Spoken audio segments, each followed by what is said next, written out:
Orlando had the second worst record in the league, the worst record in the East, and the third worst net rating. Yeah, not the best season from the Magic, but it was all worth it because they ended up with the first overall pick, as you probably already know. The Magic did really well in last year's draft, picking up Franz Wagner, who made first team All-Rookie this past season, and Jalen Suggs, who I'm still a big fan of. This year they only have one first round pick, but it's the best one you can get. So, who are they likely to select? Well, I've scoured the internet for mock drafts to gain intel and selected 4 players I think have a chance to be selected by them. And I'm gonna give you some info on them. So without any further dilly-dallying, let's get into it.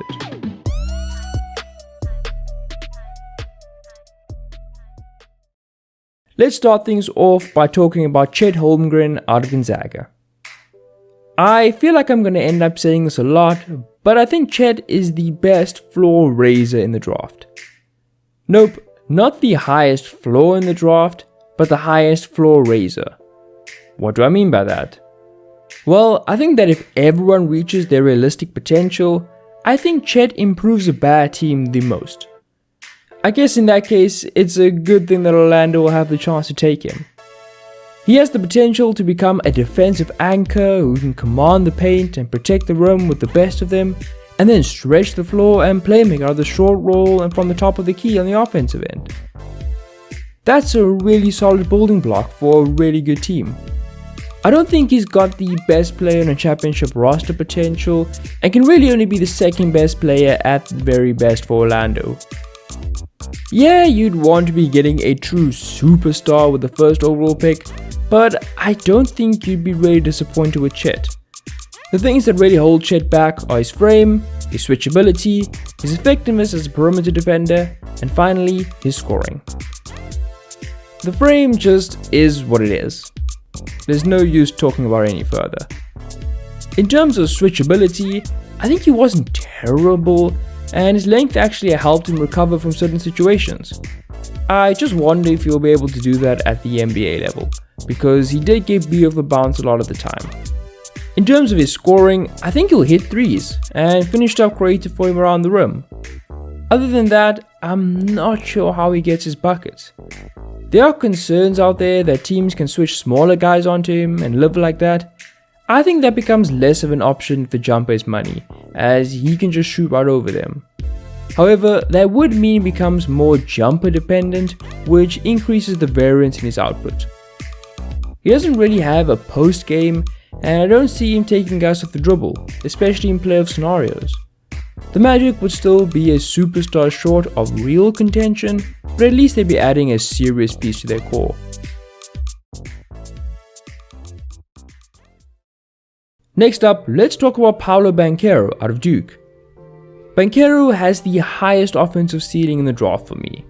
The shot making ability, the playmaking, the offensive versatility, and the depth of his bag has me really interested.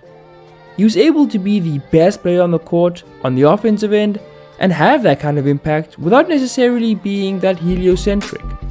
His jumper could use some work, and he's not as athletic as Jabari, who we'll get to later. Defensively, he wasn't always at his best, but I think there's some real potential there. I truly believe that if the right people get their hands on him, he could be a solid defender. A part of the appeal with him is that he can play the 5 in crunch time, but I do worry about his shorter arms and general rim protection in those scenarios. With that being said though, if he can make it work, the Magic could construct some really deadly lineups. The Magic had the second worst offense in the league last season, and Paolo will definitely help with that. I think he can immediately provide an offensive punch and get the offense going in Orlando. With top picks, you don't really consider fit, but I don't really see any reason Paolo shouldn't get big minutes early on. Now let's move on to Jabari Smith out of Auburn. Jabari probably has the highest floor in the draft. There's a good chance he ends up being something close to a 6'10 Klay Thompson. Yeah, that's the type of player the Magic would be getting here. Jabari's stroke was exceptionally pure, and I'm convinced it will translate. He shot jumpers from all over the court and from all sorts of situations. Catch and shoot, pull-ups, step backs, turnarounds, you name it, he did it. He has that ability to just rise up above guys and nail shots right in their face. This would be very useful on the Magic, who were the third worst 3-point shooting team in terms of efficiency. Defensively, he's a monster on the perimeter. He's just a long ball of energy with good technique and an insane motor. He loves to battle with guys and gets nice and low, which is great to see for a guy as tall as he is. He's also an exceptional athlete and should be a great player in transition. All of that should mean the Magic are drafting a guy who's almost maxed out in some of the most important aspects of a prospect's game. With that being said, those are probably the only things he excels in. He wasn't a good finisher at the rim, he struggled to create shots for himself reliably, although I think there is little potential there. He wasn't a high-level passer, and he lacked the rim protection potential to justify being a team's primary rim protector. With that being said, he's around 6 months younger than Paolo and about a full year younger than Chet, and considering some of the improvements he made at Auburn, I wouldn't rule out another big jump from him.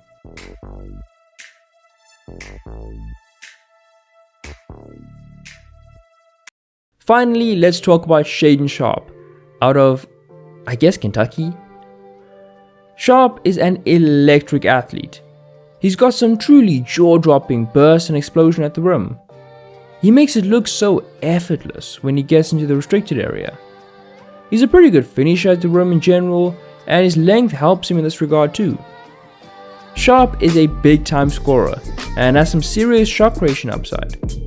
His jumpers should be pure both from inside and outside the arc, and that combined with his ability at the rim should be a foundation for a high-level scorer. His vertical athleticism doesn't really translate to a great deal of explosion off the dribble, and he's definitely more of a slow, methodical dribbler than a freight train like Jaden Ivey. There is potential there though, and I wouldn't rule out growth in that aspect of his game.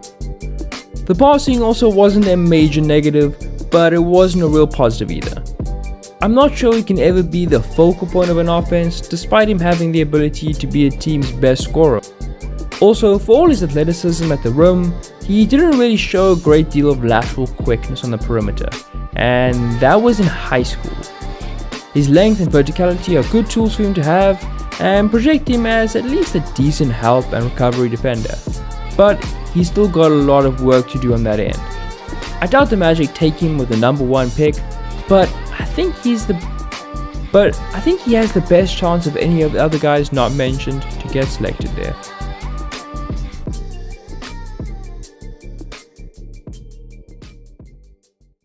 Well, ladies and gents, that's all for this video. I certainly hope you have enjoyed. If you have, please politely tap that like button. If you are new around here, tap that subscribe button as well. And if you have any suggestions for future videos, the comment section is wide open. And until next time, this has been your boy, Zachary McAllister. Have a good day.